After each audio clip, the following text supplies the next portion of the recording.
guys, welcome back to Harpies in the Trees, where I review horror books with a supernatural focus.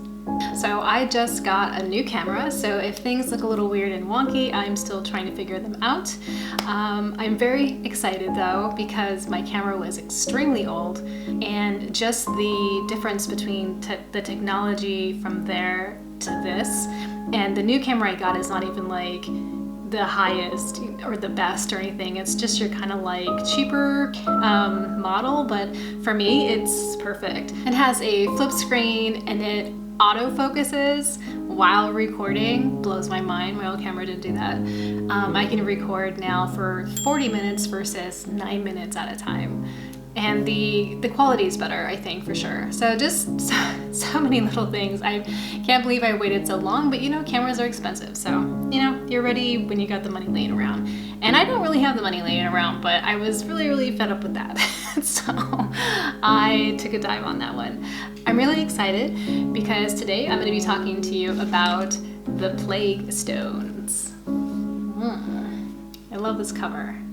I don't know about you, but I do like to match my bookmarks to what I'm reading. And I recently, maybe it was like a month ago, I got this bookmark and it was from A Stranger Dream, and it is a medieval plague doctor. So this was my bookmark while reading this book, and it was just perfect.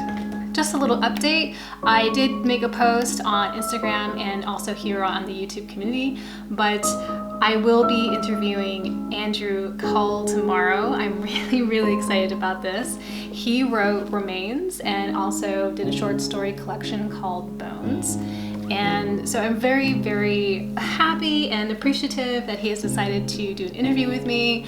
So we're gonna be doing that tomorrow, and I will be editing and getting that ready for next week. So that will be really fun. I'm looking forward to talking to him about horror and all that other stuff. So it's gonna be cool. If you're looking for a podcast or an audiobook to listen to for something for this weekend, you can download the free MP3 of my reading of a really cool body horror short story by Owen Morgan called Flowers of Flesh and Blood. It's really a great story. Owen left a comment for me and was like, you know, if you want to read a story from there, you can totally do that. And so I jumped at the chance because I knew exactly what story I wanted to read, and it was Flowers and Flesh and Blood. It has this really cool vibe. You know, you have this mom who is kind of abusive, and she has a son who she always kind of has her boot on. And one day, after an event between each other that was particularly violent and cruel, the young boy sends a wish into the universe, and it seems to come true. And it's very gruesome, it's very dark, it's really cool. And I tried to make it as creepy as possible with just creepy sound design. It's an hour long, so it would be perfect for whatever you're up to this weekend. I don't particularly say you should listen to it before bed because I think it is pretty unsettling and disturbing, but you know, if you're like me, those things are sort of like a lullaby. Thank you so much to Owen Morgan for letting me read that story and put my own kind of creepy spin on it with my reading and my sound design, so that was awesome. So yeah, so let's get to the Plague Stones.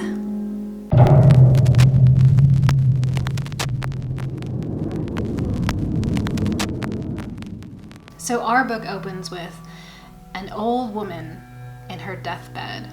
There seems to be a lot of arguments and conflicts and just kind of commotion about what her death means and how they will keep going on.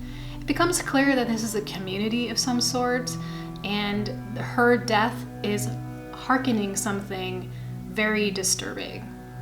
And then we meet the Feenans. The Feenans, mom and dad, are getting ready for date night, and they're gonna go out for a movie. They tell their 14-year-old son to make sure that he locks those doors when they leave. While Toby is playing video games, and in the back of his mind, he's gonna get up and lock that door any moment. But while he's playing with his friends online, he sees a shadow behind him, and this shadow ends up being a strange man in his house. And this man beats Toby, and he humiliates him, and he steals from his mother's bedroom her jewelry and whatever else is laying around that could be valuable.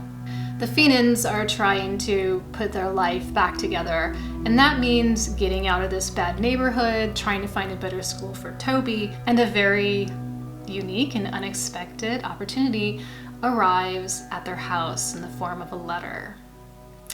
The old woman who passed away just happened to be Trish's great aunt, and she has now come into an inheritance of a beautiful home in a small village with great schools, and all she needs to do is just be the caretaker of this home, basically.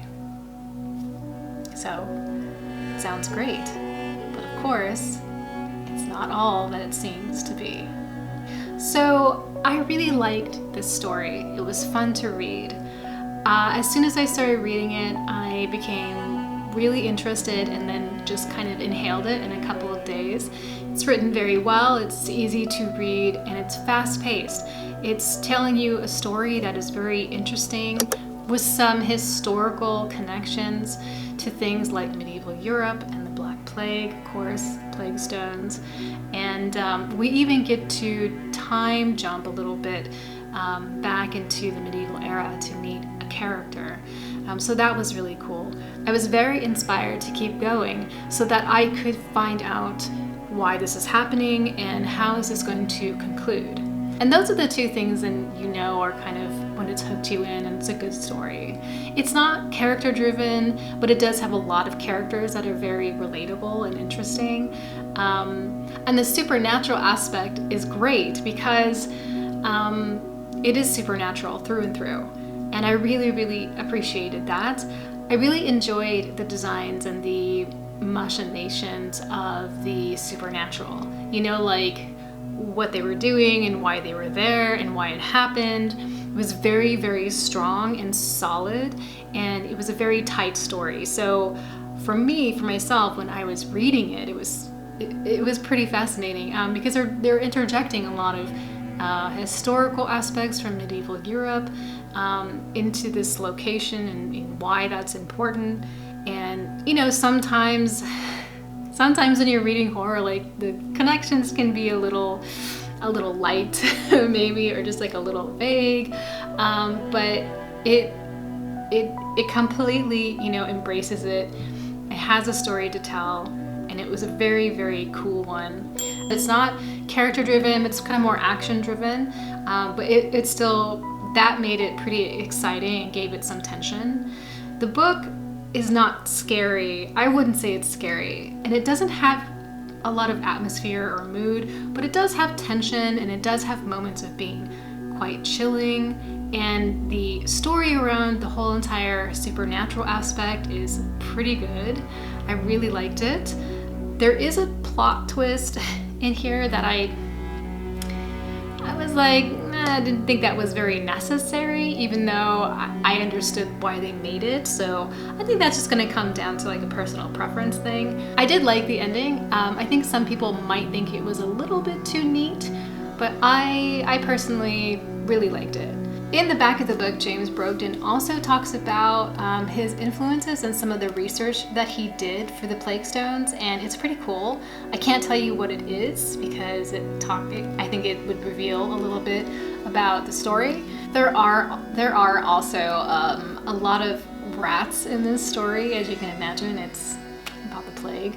And it's so funny because I love rats. I think they're totally sweet and cute and adorable. And so when the rats were kind of doing something not cute, I was still like, aw, they're so cute though. Okay, I know there's a difference between domestic pet rats and plague-riddled rats.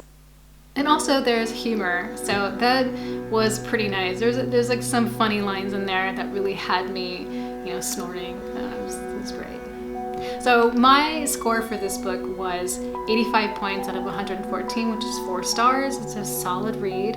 It definitely would have been a 4.5 star read for me if it had been, a little scarier. And there was also, like I mentioned, the plot twist that So in German, there is a term called Holzhammer, and Holzhammer is technically a sledgehammer, but when you use Holzhammer to be kind of describing something, it means someone who's like pounding something into your head. It didn't make the story better. It was just sort of a device to propel one character to do an action for something else, and using this particular plot twist was just kind of like, that's a little far-fetched, you know, even though, like, you know, supernatural stuff, including the plague, is not far-fetched at all, but you know what I mean. So if you like the Black Plague, if you like the supernatural, and you want a story that's chilling and creepy, fast-paced, a lot of action, moves pretty quickly, but is not too frightening and too gruesome, this is a really good book. I really, really enjoyed this. So that's it for me. Thank you so much for hanging out with me tonight. I really appreciate it. If you liked this video, please like and subscribe. It'll mean so much to me, and I will get more videos to you, I promise. I do have a July wrap-up video coming soon. I've never done a wrap-up video, but I finally had like more than 2 books that I read this month, so I'm gonna do a wrap-up, so that'll be coming soon too. And don't forget, I have the Andrew Cole interview coming. That's gonna be really, really awesome. If you're on Instagram, you can follow me at Harpies in the Trees. Other than that, please watch out for each other, take care of each other out there, and I will talk to you next time.